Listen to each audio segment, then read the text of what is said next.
Bonjour et merci à nouveau de votre intérêt pour mes tutos et je vous invite dans celui-ci à travailler et découvrir l'outil chemin non plus en mode polygonal mais dans le mode que j'ai appelé le mode courbe.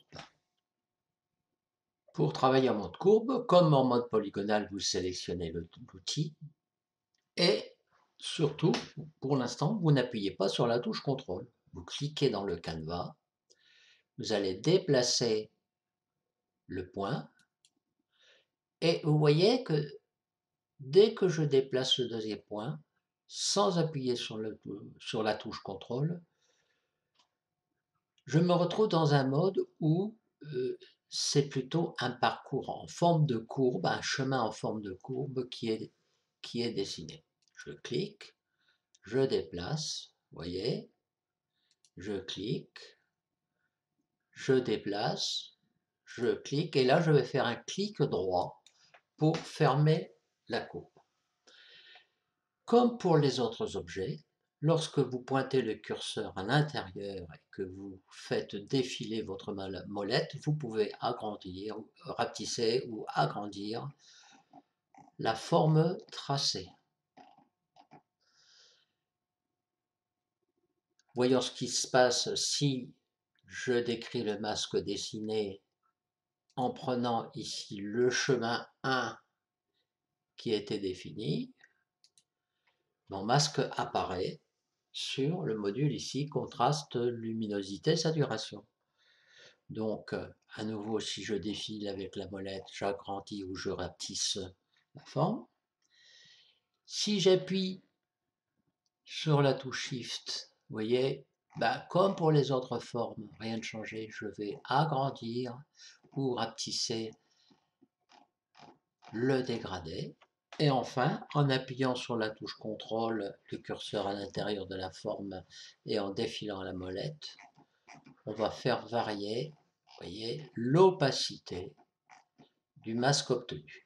Donc, à partir du moment où la forme est tracée, toutes les techniques que nous avons vues pour les autres outils restent ici valables. De la même façon, si je sélectionne un point d'ancrage en vérifiant bien que le petit carré ici devient gras sur les bords, ne nous occupons pas pour l'instant du petit segment qui apparaît, nous allons en parler tout à l'heure, je peux déplacer le point d'ancrage et la forme est redessinée. Si je veux supprimer un point d'ancrage, je le sélectionne et je fais un clic droit sur celui-ci. Si je veux rajouter un point d'ancrage, comme pour la forme polygonale, je sélectionne un point sur la ligne courbe, j'appuie sur CTRL, je clique gauche, voilà, et je peux bien sûr maintenant déplacer le point selon la forme que je veux obtenir. Supposons par exemple maintenant que notre forme ici doit avoir un point de type angulaire. Ici j'ai un point de type courbe, une zone de type courbe, mais je vais transformer ça en un point angulaire. Donc je sélectionne le point comme vous le voyez actuellement, vous appuyez sur la touche CTRL. Le premier clic que vous ferez va vous donner le petit segment dont j'ai déjà parlé. Le deuxième clic vous transforme votre point, votre zone en zone angulaire. Si vous voulez faire le contraire, vous resélectionnez, voyez, vous recliquez et à ce moment-là, vous retrouvez la forme courbe de départ. Donc, premier clic affiche le petit segment, deuxième clic transforme le point en point angulaire, tout en maintenant, pour faire ces clics, la touche CTRL enfoncée. Nous pouvons donc maintenant, que nous savons ceci, combiner à la fois le mode courbe et le mode polygonal. Je sélectionne mon outil, clic gauche, je déplace, clic gauche. Ici, je suis en mode, disons, courbe. Je déplace, je suis toujours en mode courbe. Si j'appuie sur la touche CTRL à ce moment-là, vous voyez que le point devient un angle. Si je redéplace sans appuyer sur la touche CTRL, je retrouve un déplacement qui me définit une courbe. Si j'appuie sur la touche CTRL, j'obtiens un angle. CTRL, j'ai un angle, Et là, j'ai une courbe si je ne déplace, si je n'appuie pas sur la touche contrôle. Clic droit ici sur ce point me ferme ma courbe. Conclusion donc et résumé, je sélectionne la forme, clique dans le canevas, deuxième clic, déplacement ici, mode courbe, clic, mode courbe, contrôle, clic, j'obtiens un angle. Là, je n'ai pas fait de touche contrôle, contrôle, clic, j'obtiens un angle, je ferme avec un clic droit. Je suis revenu en mode masque et si je clique à l'intérieur de ma forme, apparaissent aussi ici, sur les bords du dégradé, les petits points d'ancrage que l'on peut, par un clic maintenu, déplacer et à ce moment-là, on définit une zone ici de dégradé différente de celle qui est affichée par défaut et on peut faire ceci avec tous les points. Alors par contre, il est important de remarquer qu'on ne peut pas, j'essaie, vous voyez, de pousser le point par là ou de le pousser par là, on ne peut pas déplacer ce point ou les autres points n'importe où sur le canevas. Et ceci m'amène donc à vous parler du petit segment qui apparaît ici lorsque l'on clique sur un point d'ancrage. Tout d'abord, je vous ferai un petit rappel mathématique sur ce qu'on appelle les tangentes et la normale à une courbe. Ici, la courbe qui est tracée en rouge, j'ai pris un point sur cette courbe et la droite qui passe par ce point et qui ne contient que ce point sur la courbe, autrement dit, entre la droite et la courbe, il n'y a qu'un seul point commun, cette droite s'appelle la tangente. Et si l'on prend la perpendiculaire à cette tangente, cette droite est appelée la normale à la courbe ou la normale au point considéré. Voyons comment on trace un chemin ou une courbe dans GIMP. L'outil chemin est ici. Clic, clic, et si je déplace ici, vous voyez apparaître la tangente à la courbe, qui est représentée ici par ce segment sur lequel il y a deux poignées. Et si je tire cette poignée, vous voyez que je modifie la courbe. La courbe devient un peu plus concave. Si au contraire je ramène ce point, la courbe est beaucoup moins creuse, entre guillemets, que tout à l'heure. On peut faire la même chose de l'autre côté. On peut aussi faire tourner les petites poignées dans GIMP, que ce soit là, là ou là. Voilà. GIMP utilise donc en fait ce qu'on appelle les courbes de Bézier avec les tangentes en un point sur la courbe. Darktable ne va pas utiliser la tangente, mais utiliser le petit segment dont nous avons parlé et donc va utiliser la normale à la courbe. Voyons cela, donc j'ai décrit ce chemin et je vais, après l'avoir sélectionné, sélectionner un des points d'ancrage et on voit le petit segment apparaître qui passe par un des points sur le bord de dégradé et ici une petite poignée sur laquelle je peux tirer. Et je m'aperçois que si je fais ceci, je module la forme de la courbe. Je peux aussi faire pivoter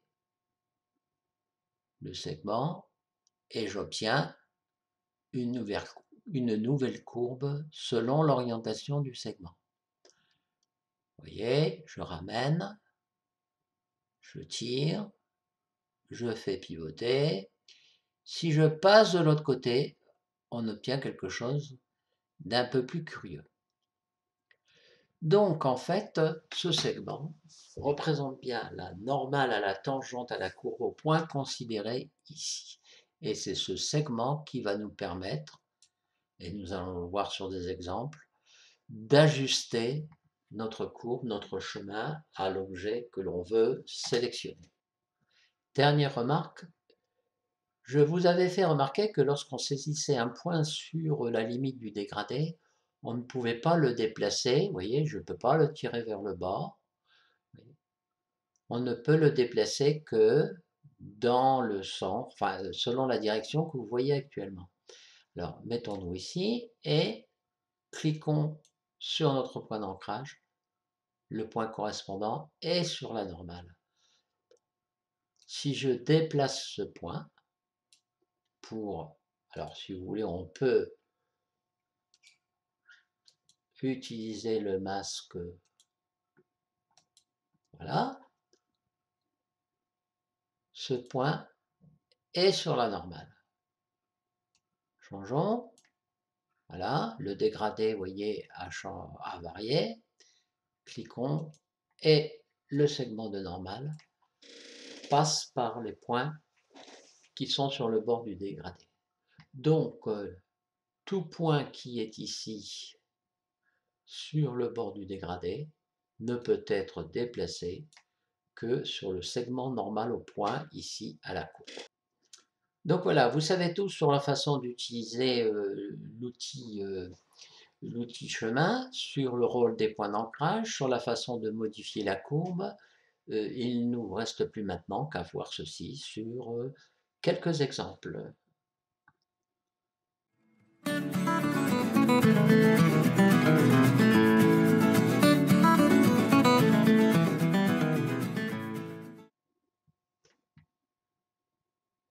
Nous commencerons sur cet exemple d'œuf coloré, peut-être pour Pâques.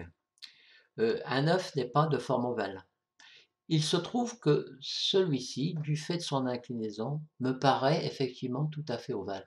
Donc je peux le sélectionner avec l'outil ovale. Voilà, l'outil de tracé de forme ovale. Je peux l'ajuster. Je vous renvoie à l'outil de forme ovale que nous avons étudié dans un précédent. Dans ces conditions, je peux ajouter le masque ellipse 1. L'œuf est bien sélectionné et je peux donc ici, dans le module contraste, luminosité, saturation, changer sa saturation. Vous voyez, j'ai envie de le transformer en œuf blanc, couleur blanche. Voilà. Renommons cette forme ellipse 1 en œuf blanc. Voilà. Je vais ajouter une nouvelle instance du contraste luminosité saturation, nouvelle instance, voilà, sur laquelle je vais sélectionner par exemple l'œuf qui est ici en orange. Cet œuf n'est pas de forme ovale, je ne peux pas utiliser l'outil ellipse, je vais donc utiliser l'outil chemin. Je sélectionne l'outil chemin et j'amène mon pointeur sur le bord de l'œuf ici. Je vais déplacer mon pointeur en suivant le bord de l'œuf. Ne vous inquiétez pas de la forme que prend la courbe ici. Lorsque l'on clique, elle s'ajuste. Sur ce coin, je vais transformer le point en un point angulaire en appuyant sur CTRL. De même que là, je veux tracer un segment, je garde la touche CTRL appuyée. Là, je relâche la touche CTRL et je me redéplace progressivement en suivant avec mon curseur le bord de l'œuf. Arrivé ici, je vais presque boucler ma courbe, clic droit, je ferme mon chemin. On s'aperçoit que ici, j'ai peut-être été un peu rapide et cette partie ne recouvre pas. C'est pas grave du tout. Et à la limite, je vous conseille, lorsque vous tracez un chemin comme ça, de ne pas trop vous inquiéter dans un premier temps si la courbe tracée colle parfaitement avec le contour de l'objet. Nous allons voir maintenant comment ajuster tout ça, tout d'abord en nous mettant en zoom à 100% et en déplaçant le rectangle ici, je vais pouvoir m'approcher de la courbe et observer les points qui ne conviennent pas. Ici et là, le segment ne colle pas, vous voyez. Là, c'est presque parfait. On peut déplacer dans ces conditions un point pour ajuster la courbe. Voilà. Par là, ça paraît parfait. Ici, ça me paraît correct. J'appuie, je déplace un petit peu. Alors ici, je vais tout simplement, vous voyez, déplacer le point pour ajuster sa position de façon à ce que la partie courbe ici suive parfaitement le contour. Je peux faire la même chose avec celui-là, clic, voilà. Celui-là, je déplace un peu. Voilà qui me paraît tout à fait correct sur une forme relativement simple à détourer. Il ne me reste plus maintenant qu'à ajuster le dégradé. Je clique dans l'œuf, j'appuie sur la touche Shift et je vais faire varier la taille du dégradé en tournant la molette de ma souris. Voilà qui me paraît correct. Il ne me reste plus qu'à définir mon masque dessiné à partir du chemin 3 que je viens de définir. Et j'ai bien ici le masque de l'œuf qui apparaît. Dans ces conditions, je peux jouer sur sa saturation. Voilà, l'effet obtenu. C'est peut-être pas le mieux, mais ça nous montre comment tout ceci a fonctionné. Avant de continuer, je renomme ma forme chemin 3 en œuf orange.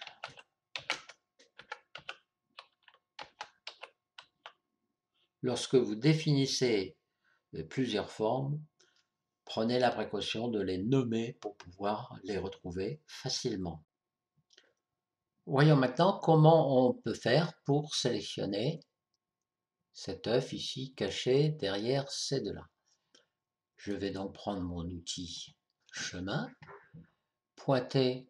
On peut aussi travailler en mode zoom, ce qui va permettre d'avoir une meilleure précision. Je vais commencer ici.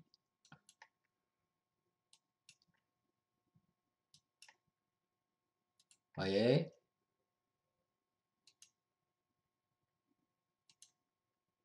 Là, ben, je pointe à côté, mais c'est pas grave.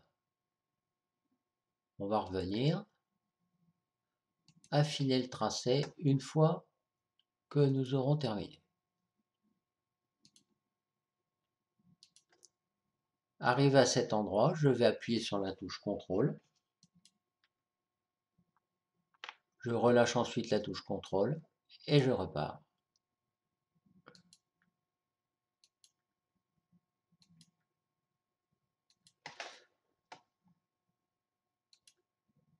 On va descendre le plus bas possible. Ici, CTRL et je repars de l'autre côté.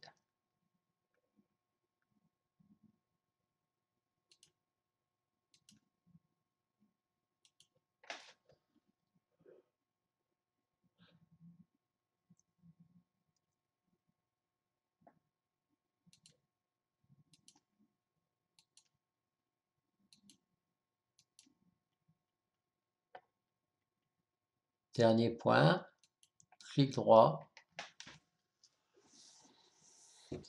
La forme est bouclée et vous remarquez, petit problème ici, peut-être un peu là, là-bas.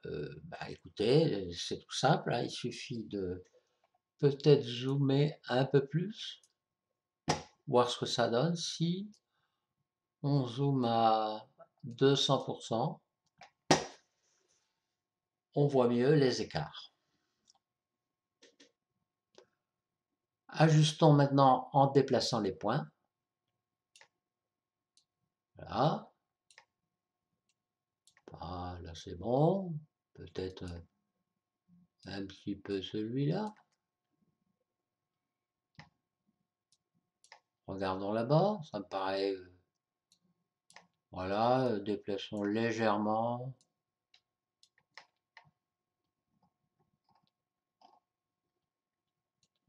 Hop, là, j'ai déplacé la courbe.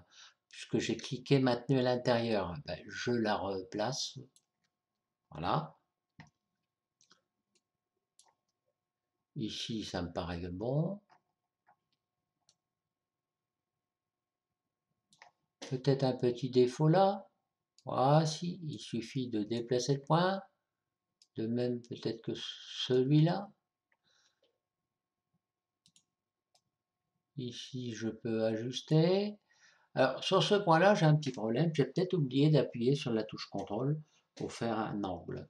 J'appuie sur CTRL, 2 fois, clic, clic, et vous voyez que ça se rectifie. Je vais déplacer un peu le point là. Bah écoutez, je pense que peut-être ici. Et je vais, encore peut-être un petit coup là, légèrement modifier le dégradé en appuyant sur la touche Shift et en déroulant ma molette. Voilà. Je renomme le chemin 5 en œuf jaune. Voilà.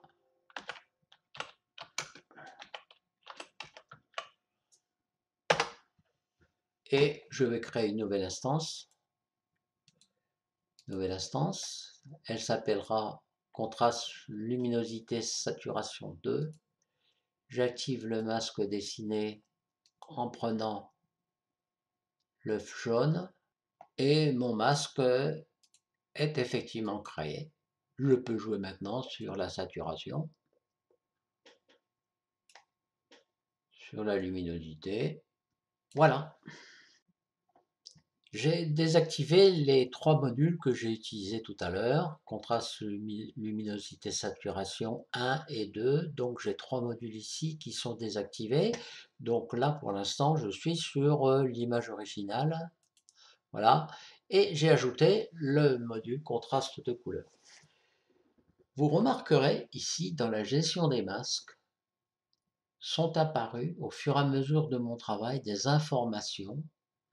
Groupement, contraste, luminosité, saturation, groupement, etc., etc. Ici avec une petite coche, alors que pour l'instant je travaille sur contraste de couleur et ici je n'ai pas la petite marque. Lorsque l'on clique sur la marque, ceci m'indique que lorsque j'ai utilisé le module contraste, luminosité, saturation, j'ai utilisé la forme œuf blanc. Quand j'ai travaillé sur contraste, luminosité, saturation 1, j'ai utilisé l'œuf orange dans le masque et l'œuf jaune pour contraste, luminosité, saturation 2. Je referme les groupements. Et pour l'instant, comme il n'y a pas de petite marque ici en face de groupement contraste de couleur, ça veut dire qu'aucune des formes œuf blanc, œuf orange ou œuf jaune n'a été utilisée dans ce module. Je vais par exemple ajouter, donc dans le masque dessiné, j'ai envie d'ajouter l'œuf blanc qui est redevenu jaune bien sûr puisque j'ai désactivé les autres modules. Et donc il est bien dans mon masque et je vais jouer par exemple ici sur le magenta. Et vous allez vous apercevoir que ici j'ai des bavures qui apparaissent. Tout simplement parce que peut-être ma forme est un peu trop large, donc le masque n'est pas ajusté parfaitement. Ben, c'était très simple, il suffit de cliquer et de faire varier. Vous voyez, regardez ici, le phénomène est amplifié.